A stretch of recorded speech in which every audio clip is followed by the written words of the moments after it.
you presented this morning, part of a discussion which was focused on nurturing nature for a sustainable future preserving paradise. And you focused on ESG. Can you speak to this in the context of Caribbean tourism? Yes, so ESG, it has become a buzzword, but it stands for environmental social governance. And it is a way to measure how an organization impacts people and planet. So as compared to CSR, corporate social responsibility, which most people are familiar with, it has some teeth. It is measurable, it has KPIs. So in terms of operationalizing sustainability, I find in this region for too long, we have just been using the words, the terminology, the green, the eco, but what does it really mean? How do we actually translate it into reality? I think there's much room for that here. Can you give examples of the kind of work that you are doing from a legal perspective in terms of promoting and sensitizing people about the importance of ESG? So currently in this region, we do not have mandatory ESG reporting. We don't have ESG laws. So most of the work we do at Dentons is training and awareness, letting people know that ESG is here, that there is mandatory reporting in the EU. There is mandatory reporting that has come to the US via the SEC very recently, and eventually it will come here. So we need to be first movers. We need to understand so that when the laws do come, we can cater it to our unique circumstances. So it's a lot of training and awareness, strategies, helping organizations create their ESG strategies is one of the primary things that we have been doing.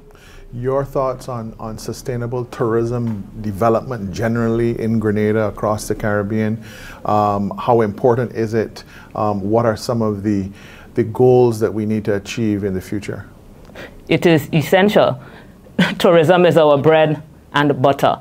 And if we do not protect our underlying asset, that which attracts people here in the first place, then the future of tourism would be very short.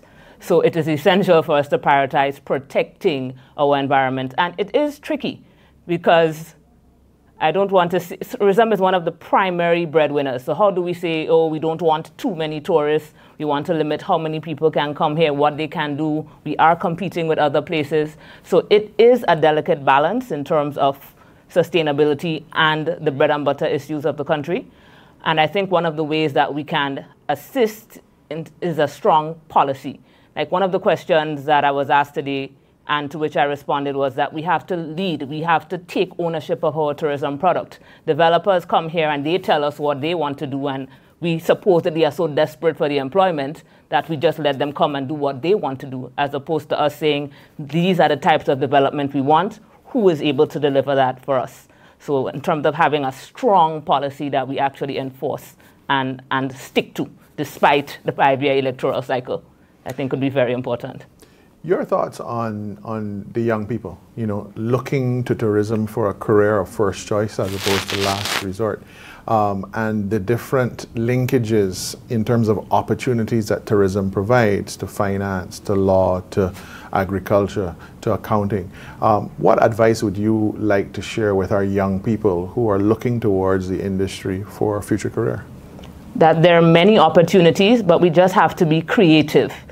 For instance, the modern day tourist is not just interested in the sun, sea, and sand anymore. They want to live like a Grenadian. They want to live like a Barbadian. They want that authentic experience. They want to make the TikToks. They want to be a part of our lives. So in terms of being creative with the types of services that can be offered instead of the usual tours, you can like come to my home and learn to cook, or just be creative in terms of the offerings instead of offering what's already out there. Any final thoughts in terms of what you have gleaned from some of the sessions today, and also what you've contributed to? Well, what I've gleaned is that there is a lot of interest in sustainable tourism, and I just pray that it does not stay within these walls, that it translates into action when all of us go back home, and that the future of Caribbean tourism seems bright. And I'm excited for the implementation of the sustainability that we are discussing here today.